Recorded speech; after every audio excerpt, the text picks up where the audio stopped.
नमस्कार। चलिए, आज तारीख 15 सितंबर 2025 की कुछ बड़ी खबरों पर नजर डालते हैं जो दुनिया भर में और हमारे देश में हलचल मचा रही हैं। एक जासूसी सैटेलाइट, एक बहुत बड़ा रिन्यूएबल एनर्जी का टारगेट और चांद की पढ़ाई। सुनने में तो तीनों का कोई लेना देना नहीं लगता है ना?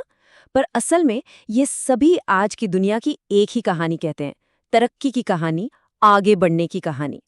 तो चलिए इन अलग अलग धागों को जोड़कर देखते हैं कि क्या तस्वीर बनती है। तो शुरुआत करते हैं ग्लोबल स्टेज से, जहां भारत की कूटनीति नए रिश्ते और समझौते बना रही है। देखिए, पिछले कुछ समय में भारत की डिप्लोमेसी कितनी एक्टिव रही है। एक तरफ तो तेहरान में ईरान और आर्मेनिया के साथ जरूरी बातचीत चल रही है, दूसरी तरफ मॉरिशस के साथ 7 बड़े समझौते हो गए हैं। इतना ही नहीं, अब भारत हेल्थ केयर में एआई के नियम बनाने वाले ग्लोबल नेटवर्क का भी हिस्सा बन गया है। और हाँ, भूटान के साथ हमारे सांस्कृतिक रिश्ते भी और मजबूत हुए हैं, बिहार में एक बौद्ध मंदिर के उद्घाटन के साथ। तो मतलब हर फ्रंट पर काम हो रहा है। अच्छा, ये जो ग्लोबल पार्टनरशिप्स हैं, इनका फायदा सिर्फ विदेशों में ही नहीं बल्कि अपने देश के अंदर भी हो रहा है। और इसका एक बेहतरीन उदाहरण है उत्तराखंड। वहाँ के टूरिज्म को एक बड़ा बूस्ट देने के लिए भारत और एशियन डेवलपमेंट बैंक एक साथ आए हैं। और ये कोई छोटी मोटी रकम नहीं है, पूरे $126 मिलियन। सोचिए, इस पैसे से सिर्फ इंफ्रास्ट्रक्चर ही नहीं सुधरेगा, बल्कि वहाँ के लोगों के लिए रोजगार के कितने नए मौके बनेंगे। उस पूरे इलाके की इकोनॉमी को एक जबरदस्त किकस्टार्ट मिलेगा। चलिए, अब ग्लोबल सीन से हटकर अपने देश के अंदर की कुछ बड़ी डेवलपमेंट्स पर फोकस करते हैं, जहां एनर्जी से लेकर इकोनॉमी तक बड़े लक्ष्य तय किए जा रहे हैं। 500 गीगावाट, ये नंबर याद रखिए। ये भारत के एनर्जी फ्यूचर का मैजिक नंबर है। इतनी बिजली कि लाखों करोड़ों घर रोशन हो जाए। और सबसे बड़ी बात, ये सब आएगी क्लीन एनर्जी यानी रिन्यूएबल सोर्स से। पर सवाल यह है कि हम ये टारगेट कब तक पूरा करने वाले हैं। तो देखिए, मिनिस्ट्री ऑफ रिन्यूएबल एनर्जी का प्लान बिल्कुल साफ है। टारगेट सेट किया गया है साल 2030 का। जी हां, 2030 तक हमें 500 गीगावाट रिन्यूएबल एनर्जी कैपेसिटी तक पहुंचना है।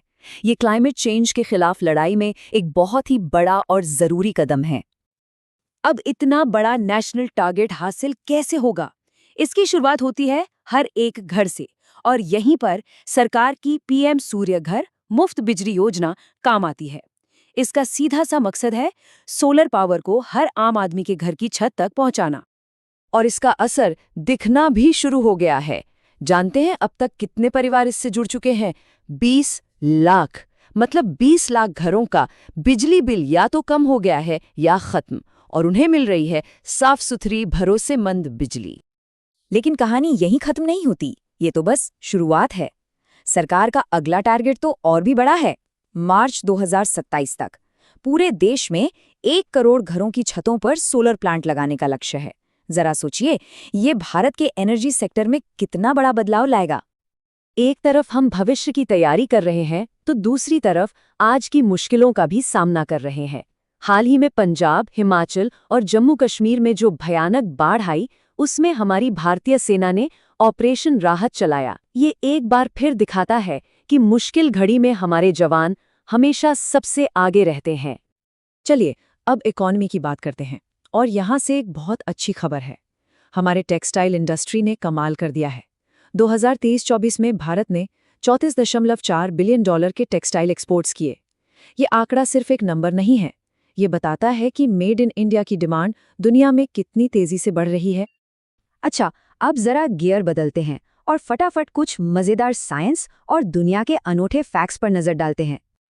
तो पहला सवाल स्पेस से। क्या कोई जानता है कि चांद के साइंटिफिक स्टडी को क्या कहते हैं? इसे कहते हैं सेलेनोलॉजी। ये एस्ट्रोनॉमी की वो ब्रांच है जो खास तौर पर चांद, उसके स्ट्रक्चर और उसकी पूरी हिस्ट्री को स्टडी करती है। अब मेडिकल की दुनिया से एक ऐसी खबर जो शायद गेम चेंजर साबित हो। रूस ने दुनिया की पहली mRNA कैंसर वैक्सीन बनाई है, जिसका नाम है एंट्रोमिक्स। जी हाँ, वही mRNA टेक्नोलॉजी जो कोविड वैक्सीन से फेमस हुई थी, अब कैंसर से लड़ने के लिए हमारे इम्यून सिस्टम को ट्रेन कर सकती है। ये वाकई में एक बहुत बड़ी उम्मीद है। और याद है, शुरू में हमने एक जासूसी सैटेलाइट की बात की थी। वो ये है। स्पेस टेक्नोलॉजी में इजराइल ने अपने नए स्पाई सैटेलाइट ओफेक 19 को कामयाबी से लॉन्च कर दिया है। इससे उनकी निगरानी करने की क्षमता और भी मजबूत हो जाएगी। चलिए, एक मजेदार ज्योग्राफी का सवाल।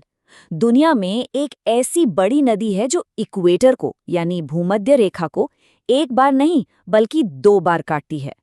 कोई गेस कर सकता है कौन सी नदी है? इसका जवाब है कॉन्गो नदी। अफ्रीका की ये दूसरी सबसे लंबी नदी है और इसका रास्ता इतना घुमावदार है कि ये इक्वेटर को 2 बार क्रॉस करती है ना कमाल की बात? तो आज हमने क्या देखा। ग्लोबल डिप्लोमेसी से लेकर देश के अंदर एनर्जी के बड़े बड़े लक्ष्य, कैंसर के टीके जैसी उम्मीद से लेकर अंतरिक्ष में घूमते सैटेलाइट तक। आज की ये सारी खबरें एक ही बात बता रही हैं कि दुनिया हर फील्ड में कितनी तेजी से आगे बढ़ रही है। और ये सब देखकर मन में एक बड़ा सवाल आता है, आज हमने जितनी भी खबरें देखी, इनमें से किसका असर आज से 10 साल बाद हमारी दुनिया पर सबसे ज्यादा होगा? क्या वो क्लीन एनर्जी की तरफ हमारा कदम होगा, या कैंसर के खिलाफ ये नई जंग, या फिर स्पेस में हमारी बढ़ती ताकत? भविष्य की कहानी शायद इन्हीं में से किसी एक खबर से लिखी जाएगी। इस पर जरूर सोचिएगा।